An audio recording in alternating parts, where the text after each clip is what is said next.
La traite négrière et la colonisation reconnues comme génocide. Comment pouvait-il en être autrement au regard des millions de victimes et de déplacés? Mais une fois que l'on a dit cela, qu'est-ce que ça change? Est-ce que l'Afrique n'aurait pas intérêt à demander réparation? Mais laquelle des réparations? Je vous propose à ce sujet un discours de Robert Dussey, le ministre des Affaires étrangères du Togo, lors d'un déplacement à la Havane, à Cuba. Mesdames et messieurs, Madame la vice-première ministre, je voudrais en mon nom personnel et au nom de la délégation qui m'accompagne vous remercier pour votre accueil et remercier particulièrement le brillant et le vibrant peuple cubain qui nous a accueillis. Nous sommes persuadés que cette rencontre pour laquelle nous sommes venus atteindra les objectifs que les organisateurs se sont fixés. Mais Madame la Première ministre, Monsieur le ministre, chers participants, comment ne pas venir à Cuba? Mais avant de répondre à cette question, avec votre permission, je voudrais vous dire ceci. Chaque fois que nous venons à Cuba, où nous foulons les pieds, le sol américain, nous avions toujours un sentiment mitigé. Le sentiment d'être heureux de venir en Amérique, cette partie du monde, et également le sentiment de se sentir floué. Nous le disons avec cœur, mais nous voulons vous dire ceci. Madame la Première ministre, avec votre permission, si vous le voulez, je voudrais répondre à une question en posant une question. En fait, ces formules, comprenez, moi je suis apprenti philosophe, donc on aime bien les petites formules comme ça. Si quelqu'un ne répond pas à cette question, je vous prie d'annuler son visa et que la personne quitte Cuba, quitte d'abord cette salle. Quand nous venons en Amérique, on nous a fait croire et comprendre pendant des années dans les livres d'histoire que l'Amérique est découverte par Christophe Colomb. Saviez-vous que l'Amérique n'a pas été découverte par Christophe Colomb? Saviez-vous que le premier à mettre pied sur le continent africain, sur le continent américain, est un Africain? Et il s'appelle Aboubacar II, le roi Mansa. En 1310 déjà, Aboubacar II, avec à peu près 2000 bateaux, a quitté la côte occidentale africaine pour rejoindre le Nouveau Monde, appelé l'Amérique. Mais parce que l'histoire du monde a été falsifiée, parce que le mensonge a été érigé en vérité, on nous a fait croire, on nous a fait lire, on nous a appris que l'Amérique est découverte par Christophe Colomb. Et certains peuples du monde, jusqu'à ce jour, se permettent même de célébrer Columbus Day. S'il y avait un day à célébrer, s'il y avait un jour à célébrer, ça va être le jour de Mansa ou d'Aboubacar II. C'est ça la vérité de l'histoire. Donc nous voulons dire non au mensonge de l'histoire. Nous voulons dire non à ce mensonge qui nous a permis d'apprendre. On nous a fabriqué pour dire que c'est seulement certain parce que ces personnes ou cette personne citée vient d'une partie du monde. C'est Aboubacar II, en effet, qui a conduit cette expédition et qui a permis aujourd'hui de découvrir ce continent dont vous êtes les vibrants représentants, dont vous êtes les peuples dignes de cette partie du monde. Et nous, venus d'Afrique, nous sommes fiers de venir vers vous. Mais nous sommes également fiers, Madame la Première ministre, Monsieur le ministre, chers invités, parce que Cuba a joué un rôle important. Nous sommes fiers sur 3 points de venir à Cuba, parce que Cuba est l'un des pays qui a accueilli les premiers Africains qui ont été déportés, les premiers Africains qui ont été arrachés à l'amour de leur peuple, de leur continent, de leur terre, et qu'on a amené ici. Nous sommes fiers aussi de venir vers vous, parce que vous, Cuba, vous avez joué un rôle important dans l'indépendance des peuples africains et des pays africains. Nous n'oublierons jamais, venus d'Afrique, que c'est grâce à vous et grâce aux vaillants peuples de Cuba, aux combattants cubains, que certains pays africains ont conquis leur indépendance. Et la troisième raison pour venir ici, c'est que depuis un certain temps, vous savez, j'ai froid, madame, dans cette salle, la première ministre. On nous dit que ce n'est pas possible parce qu'il n'y a pas d'électricité, il n'y a rien à Cuba. L'électricité est coupée 23 heures sur 24. Vous comprenez la figure. Mais j'ai froid parce que, bien qu'il y ait des problèmes réels, il y a l'électricité à Cuba. Et ce problème que vous aviez, ne pensez pas que c'est seulement un problème cubain. Tous nos pays sont fragiles. Les pays en développement que nous sommes, d'Afrique et d'ailleurs, sont fragiles. Nous avions les mêmes problèmes que vous avez. Mais par la lutte, par la détermination, vous pouvez résoudre ce problème. Et nous sommes fiers de vous. Fiers de venir avoir l'électricité, fiers de venir avoir froid quand même dans cette salle, fiers de partager ce moment avec vous.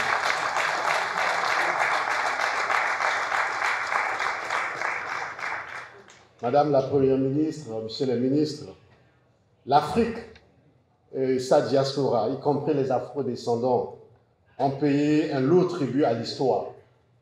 Comme vous le saviez, l'exploitation et la domination ont parfois pris à leur égard des formes les plus viles, à savoir l'esclavage et la colonisation. Encore aujourd'hui, malheureusement, nous vivons les séquelles de ces traumatismes sur le continent africain. Et cette Afrique qui continue à vivre ce néocolonialisme se sent de plus en plus proche de nous. Parce que depuis 1959 déjà, vous aviez par la révolution, par les grandes figures de la révolution cubaine, en parlant de José Martí et de Fidel Castro, changé les mentalités dans votre pays et dans le monde. Ce monde que nous appelons, que certains appellent le tiers-monde, que nous plaisons à appeler aujourd'hui le Sud global, à le regard tourné vers vous. Nous sommes conscients qu'en prenant cette révolution, qu'il y a des choses à perfectionner, parce que personne n'est parfait sur la terre. Nous pourrions faire des efforts, mais nous ne pouvons ne pas être à Cuba pour défendre la cause du racisme. Vous saviez, notre lutte contre le racisme n'est pas la lutte contre un peuple, contre une race, parce qu'il n'existe pas de race. La vérité de la lutte contre le racisme est que nous avions une seule race, et c'est la race humaine. Nous voulons notre dignité, notre respect, et c'est tout ce que nous demandons. Et à ceux qui pensent qu'ils sont plus supérieurs aux autres, qu'il existe des races, qu'il y a des races supérieures, des races où l'on peut rester, voir les autres par mépris, où l'on peut dire aux autres ce qu'ils peuvent faire, où les autres ne sont rien, où les autres sont plus petits que nous, nous disons honte à eux. Honte à ceux qui pensent qu'ils sont plus supérieurs aux autres. Honte à ceux qui pensent que leur culture est plus supérieure aux autres. Honte à ceux qui pensent qu'ils sont le centre du monde. Nous disons ici que personne n'est le centre du monde. Le centre du monde, c'est vous et moi. Le centre du monde, c'est nous. C'est nous tous qui avons ce monde. Et c'est nous tous qui devons travailler pour ce monde. Madame la Première ministre, Mesdames et Messieurs les ministres et chers participants, nous voulons ici rappeler que l'un des grands défis auxquels nous devons sérieusement faire face dans notre noble lutte que nous menons contre le racisme et la discrimination raciale est la banalisation et la tendance à la justification du racisme dans certaines régions du monde. On assiste malheureusement aujourd'hui à l'émergence d'une sorte de tiers-mondialisation de la lutte contre le racisme et la discrimination raciale, qui se traduit par un manque d'ardeur, par la mobilisation contre le racisme et la discrimination raciale dans les pays développés. On a l'impression que la lutte contre le racisme est réservée aux pays sous-développés. Les pays développés ont une autre préoccupation et ne se battent pas pour cette lutte contre le racisme. Nous pensons qu'il faut corriger cela. La lutte contre le racisme semble devenir l'apanage des seuls peuples en développement que nous sommes, alors que cette lutte devrait être répandue sur tous les continents et pour tous les peuples. Mais, mesdames et messieurs, nous devons aussi être conscients que parmi les armes que nous apprêtons pour lutter efficacement contre le racisme, nous devons particulièrement affûter une arme qui est celle de l'éducation. Nous nous réjouissons de l'intervention tout à l'heure de notre ami de l'UNESCO pour dire que l'éducation est la clé. Parce que dès le bas âge, quand on continue à faire croire à certains qui sont supérieurs, qui viennent d'une race supérieure, quand on continue à faire croire aux enfants qu'ils sont plus supérieurs aux autres enfants, que tel bébé est plus supérieur qu'à l'autre, etc., etc., jamais nous ne pouvions lutter efficacement contre le racisme. Donc il est important que les Nations Unies, particulièrement l'UNESCO, par l'éducation, et nous-mêmes dans chacun de nos foyers, dans chacune de nos familles, apprenons à nos enfants et petits-enfants que nul n'est au-dessus des autres, que nous sommes tous des êtres humains. Et en tant qu'êtres humains, peu importe notre couleur, jaune, bleu, noir, blanc, rouge, etc., etc., nous sommes les mêmes. Tous les peuples du monde sont pareils et aucun peuple n'est au-dessus d'un autre peuple. Donc par l'éducation, nous pouvons réussir cela et nous voulons le réussir ensemble. Mesdames et messieurs, chers amis, chers participants, nous ne pouvons pas continuer à dénoncer le racisme sans prendre en compte certaines considérations. Oui, mesdames et messieurs, les peuples ont la mémoire de leurs souffrances passées, sans une réparation de l'injustice historique qu'ont subi les Africains, les peuples afrodescendants. Et la lutte contre le racisme et la discrimination raciale va ressembler à une lutte vaine. En effet, le racisme, comme vous le saviez, plonge ses racines dans les siècles de domination, d'asservissement et d'exploitation des fils et des filles d'Afrique et des personnes ayant des origines africaines.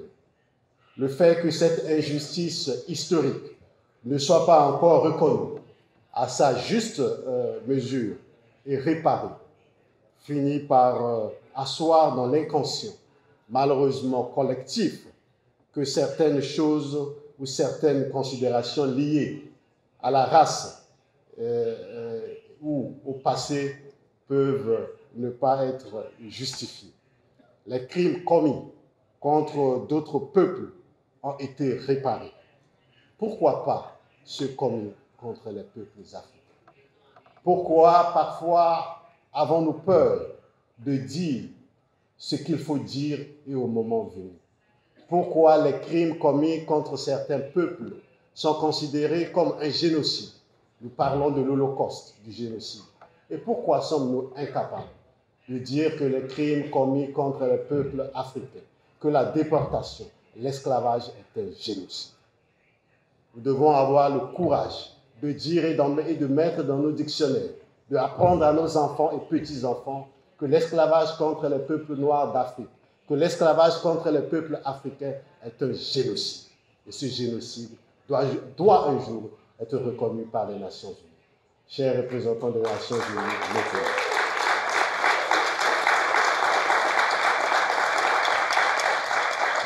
il est temps que ceux qui ont commis ces crimes contre l'humanité à travers l'esclavage et la colonisation sortent du déni de leurs responsabilités. Le vice en rajoute aux crimes lorsque les descendants des victimes de ces crimes se voient dénier le droit d'exiger la reconnaissance du caractère criminel de ces entreprises et surtout leur réparation. Comme dans ces circonstances, peut-on accepter la sincérité de la démarche de ceux qui prétendent combattre le racisme et la discrimination dans leur pays, alors qu'ils continuent à vouloir effacer d'un doigt les dommages commis au peuple sur plusieurs siècles et dont les conséquences continuent à nous poursuivre? Pour nous, victimes, peuple victime, le temps n'a pas eu raison de nos douleurs. Il faut le dire. L'on peut nous demander de regarder vers l'avant comme si la douleur se limitait au passé. Mais la réparation nous tient à cœur. Et ici, je pense qu'il faut pas avoir peur des mots. La réparation que nous demandons ici, soyez rassurés, nous ne demandons pas de l'argent. Parce que l'argent ne peut pas réparer les crimes ou le génocide commis contre les peuples noirs, les peuples africains et les peuples afro-descendants. Nous n'avons pas peur. Nous ne demandons pas l'argent. Nous voulons que cette réparation soit faite. Peu importe la forme qu'elle prendra. Mais il faut qu'il y ait réparation. Parce qu'il y a réparation ailleurs. Mais pourquoi pas la réparation pour nous, peuples africains et afro-descendants? Nous sommes assez riches en Afrique. Vous saviez qu'avec toutes les richesses que nous avions, nous pouvions nous passer d'une réparation financière ou pécuniaire. Pour ceux qui pensent qu'on veut demander de l'argent. Nous avions tellement de richesses, tellement de choses à exploiter nous-mêmes, qu'on n'a pas besoin de votre argent. On a besoin d'être traités comme les autres, avec dignité, avec respect et avec responsabilité. Pour nous, il est important, et c'est pour cette raison, que l'Union africaine a choisi de retenir pour la conférence, pour le prochain sommet de l'Union africaine, de février 2025, le thème « Justice pour les Africains et les personnes d'ascendance africaine par les réparations ». Donc, soyez rassurés que cette question sera discutée par les chefs d'État et de gouvernement de l'Union africaine en février prochain à Addis Abeba. Ce qui s'aligne sur les raisons pour lesquelles nous sommes ici. Il est important de noter que sans cette réparation, nous disons non à tous ceux qui veulent continuer à nous diviser. Mais nous disons également que l'Union africaine, qui, comme vous le saviez, a mis en place la décennie de la diaspora et des racines africaines, que nous avons l'honneur de présider, continuera toujours à travailler avec vous pour défendre cette cause. Pour nous, l'Afrique est une et plurielle, une dans son identité panafricaine et plurielle, par la diversité de ses peuples, de ses cultures, au gré de l'histoire et de certaines différences qui nous caractérisent. Nous sommes convaincus, mesdames et messieurs, que notre force réside dans notre capacité de nous retrouver. Nous sommes convaincus que notre force réside dans notre unité. Il nous faut nous unir, mutualiser nos efforts et adresser d'une voix unique nos revendications et nos préoccupations. Il nous faut redonner corps et vie à ce table, l'Afrique, à notre vision, le panafricanisme, à notre communauté africaine, afro-descendante et de toutes les communautés du monde qui ont des racines africaines. Nous sommes convaincus que sans ce rassemblement, que sans cette unité, notre combat sera vain. Excellences, Madame la vice-première ministre, Monsieur le ministre, Mesdames et Messieurs les ministres, chers invités spéciaux, chers distingués participants à cette réunion, nous voici à la fin de notre intervention qui a été très longue, mais moins longue que celle du ministre Espidio. Il a beaucoup plus parlé que moi, cher Espidio. Je l'aime bien, donc j'aime le chahuter. Nous voulons vous dire merci pour votre participation ici à cette conférence. Vous pouviez compter sur nous, chers aînés. Vous aviez fait votre temps. Vous aviez, comme l'a dit James tout à l'heure, vous vous êtes battus pour la race noire, pour les Noirs. Vous vous êtes battus pour les origines africaines, les afro-descendants. Vous avez dit tout à l'heure que vous avez 77 ans, mais soyez fiers que vous avez transmis le flambeau à une génération qui fera exactement ce que vous avez fait et peut-être plus que ce que vous avez fait. Et cette génération que nous représentons, nous allons transmettre cette lutte aux enfants et à nos petits-enfants pour qu'ils fassent mieux que nous et que demain, l'esclavage, l'impérialisme et tout ce que nous avions souffert sur le continent africain soit proclamé comme génocide contre le peuple noir et génocide contre l'Afrique. Je vous remercie.